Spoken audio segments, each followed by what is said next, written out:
आपका यूनिक प्रज्ञान यूट्यूब परिवार में मैं प्रज्ञान सर हार्दिक स्वागत करता हूं, वंदन करता हूं, अभिनंदन करता हूं। प्यारे साथियों, हम लोग अध्ययन कर रहे थे आधुनिक काल के अंतर्गत भारतीय मंडल के प्रमुख कवियों का, और इस अध्ययन श्रृंखला को हम लोग वहीं से प्रारंभ करने वाले हैं जहां कल की पाठचर्या में हम लोगों ने लिया था विराम। तो आज की इस पाठचर्या को प्रारंभ करने इससे पूर्व फटाफट वीडियो को लाइक और शेयर कर दीजिए। चैनल पर पहली बार होंगे तो चैनल को सब्सक्राइब कर लीजिएगा। आपके लाइक शेयर सब्सक्रिप्शन से हमको मिलता है पुनर्बलन ऐसी ही पाठचर्या प्रतिदिन लाने के लिए।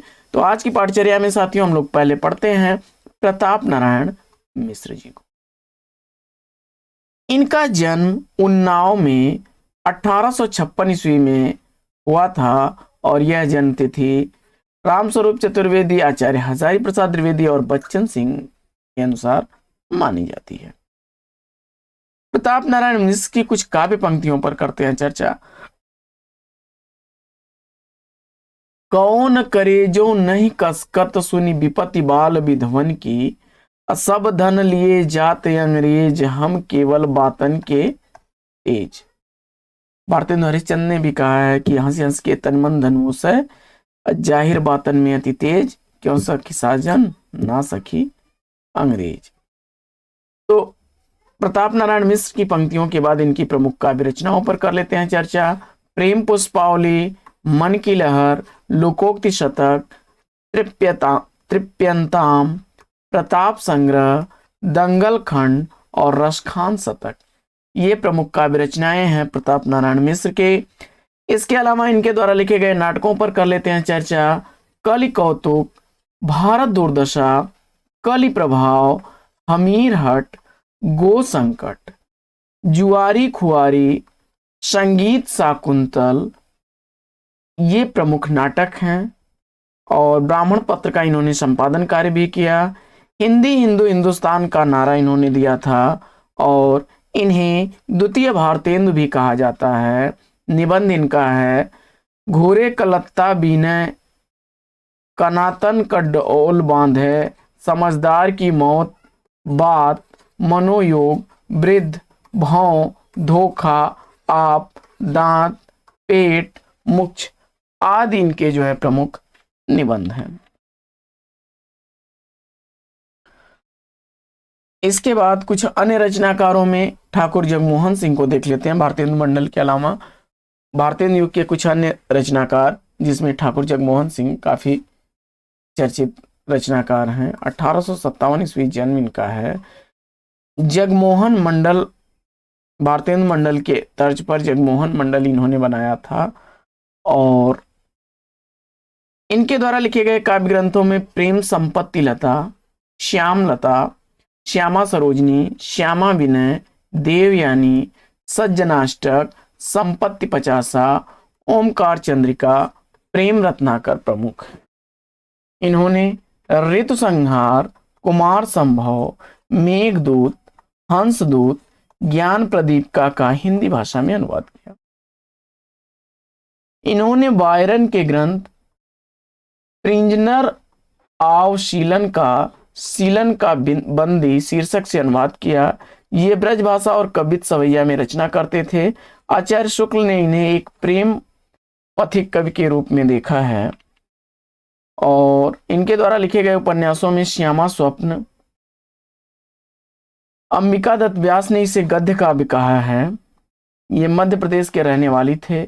तहसीलदार एवं असिस्टेंट कमिश्नर पद पर भी ये आसीन रहे।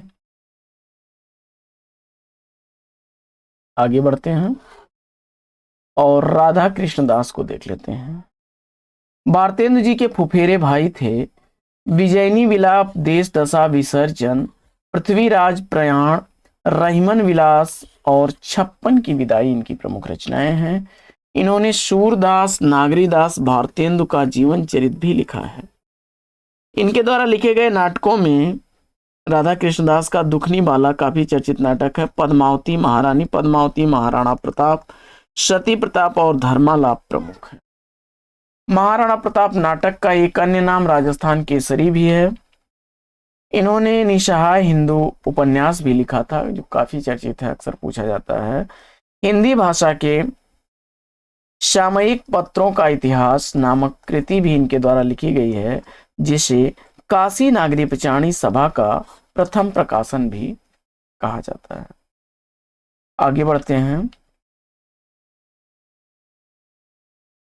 लाला श्रीनिवास दास को देख लेते हैं। इनकी प्रमुख नाट्य कृतियों में प्रहलाद चरित, तप्ता संवरण, रणधीर प्रेम मोहिनी और संयुक्ता स्वयंवर है। इनके द्वारा लिखा गया परीक्षा गुरु उपन्यास, जो हिंदी का पहला उपन्यास माना जाता है, जिसका प्रकाशन वर्ष 1882 ईस्वी है। इन्होंने सदादर्श पत्रिका का संपादन दिल्ली से किया, जिसका कालांतर में कवि वचन सुधा में विलय हो गया।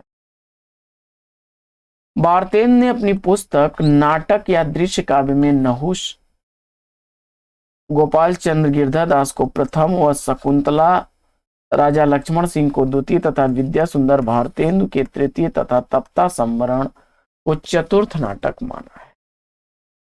विजेंद्र स्नातक के अनुसार तप्ता संवरण या तप्ता संवरण, तप्ता या ताप्ता हिंदी का प्रथम मौलिक नाटक है। रणधीर प्रेम मोहिनी को हिंदी का पहला दुखांत नाटक माना जाता है। इन्होंने काशी नागरी पिचाणी सभा की प्रथम रिपोर्ट भी लिखी थी। इन्होंने भारतेंदु के अधूरे नाटक सती प्रताप को पूरा किया। इन्होंने काशी नागरी पिचाणी सभा के सहायक व सभापति भी रहे और नागरी पिचाणी पत्रिका का कुछ दिनों तक संपादन भी किया। कहा जाता है कि इंडियन प्रेस से प्रकाशित सरस्वती पत्रिका का प्रकाशन इन्हीं के प्रयत्न का परिणाम था।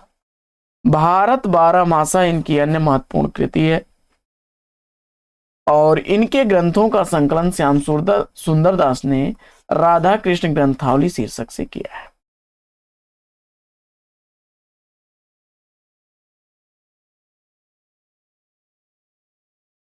इसके बाद हम लोग देख लेते हैं किशोरीलाल गोस्वामी को।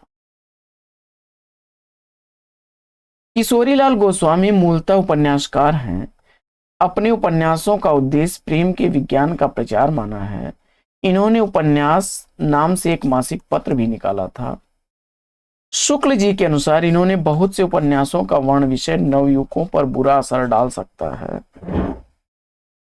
इनके बहुत से उपन्यासों का वर्ण विषय नवयुवकों पर बुरा असर डाल सकता है, ऐसा कथन है शुक्ल जी का किशोरीलाल गोस्वामी के संदर्भ। त्रिवेणी, स्वर्गीय कुसुम कुमारी, प्रणयनी, परिणय, आदर्श बाला या लवंगलता, सुख सरवरी, लीलावती, प्रेममयी, राजकुमारी, तारा, कनक कुसुम या मस्तानी, चपला या नव्य समाज चित्र, चंद्रावली या उल्टा कुतूहल, हीराबाई या बेहयाई का बुरका, चंद्रिका या जड़ाऊ चंपा कली, कटे मुंह की दो दो बातें या तिलिस्मी शीश महल, याकुती तख्ती या यमज सहोदरा, जिंदे की लाश, रजिया बेगम या रंग महल में हलाहल, लीलावती या आदर्श सती, पुनर्जन, सौतियाडा, गुलबहार, इंदुमती या वन विहंगिनी, लावण्यमयी, माधवी माधव, मदन मोहिनी, ये कुछ प्रमुख रचनाएं हैं इनकी। किशोरीलाल गोस्वामी को कुछ विद्वान भारतेंदु का साप्ताहिक गुरु मानते, क्षमा करें, साहित्यिक गुरु मानते थे और इनके द्वारा लिखे गए नाटकों में मयंक मंजरी महानाटक और चौपट चपेट प्रमुख नाटक हैं किशोरीलाल गोस्वामी जी के। आगे बढ़ते हैं और देख लेते हैं अंबिका दत्त व्यास को।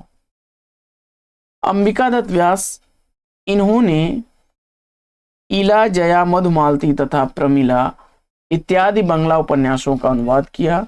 काशी नागरी पिचाणी सभा के सभापति भी रहे। 1982 ईस्वी में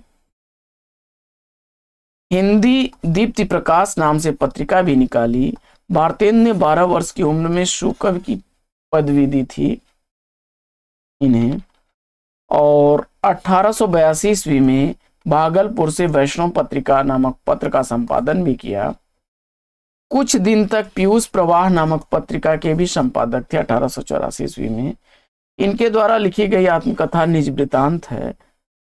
काव्य रचनाओं में पावस पचासा, सुकवि सतसई, श्री कृष्ण के बाल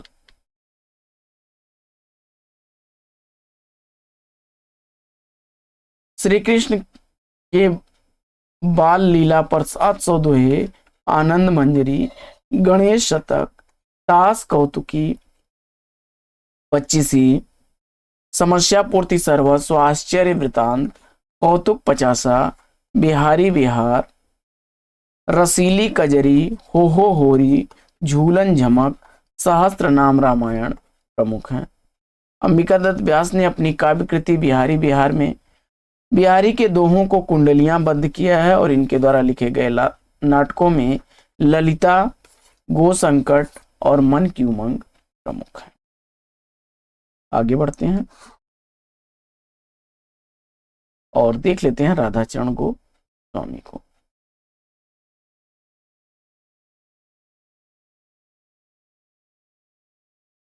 राधाचरण गोस्वामी, इन्होंने कविकुल कौमुदी नामक संस्था बनाई। इनकी प्रमुख रचनाओं में नौ भक्तमाल, दामिनी दूतिका, शिशिर सुषमा, इश्क चमन, भ्रमर गीत, निपट नादान, 12 मासी, प्रेम बगीची, भारत संगीत, विधवा विलाप और भूमा हरणार्थ प्रार्थना प्रमुख हैं।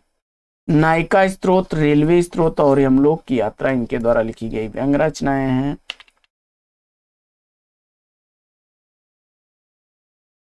और इन्होंने संस्कृत में गोपिका गीतम नामक गीत काव्य लिखा। सती चंद्रावली, अमर सिंह राठौर, तन मन धन श्री गोसाई जी के अर्पण और श्री दामा इनकी प्रमुख नाट्य रचनाएं हैं। इन्होंने वीरजा, जाबिजी और मृणमयी नामक बंगला उपन्यासों का अनुवाद किया। भारतेंदु नामक पत्र वृंदावन से निकाला। ये ब्रज भाषा के पक्षपाती थे। 1887 ईस्वी में हिंदुस्तान पत्र में खड़ी बोली के विरोध में इन्होंने एक लेख भी लिखा था और इन्होंने कहा था कि बोली में कवित, सवैया इत्यादि का निर्वाह नहीं हो सकता। भंग तरंग और बूढ़े मुंह मुहा से लोग देखें तमाशे इनके द्वारा लिखे गए प्रहसन हैं।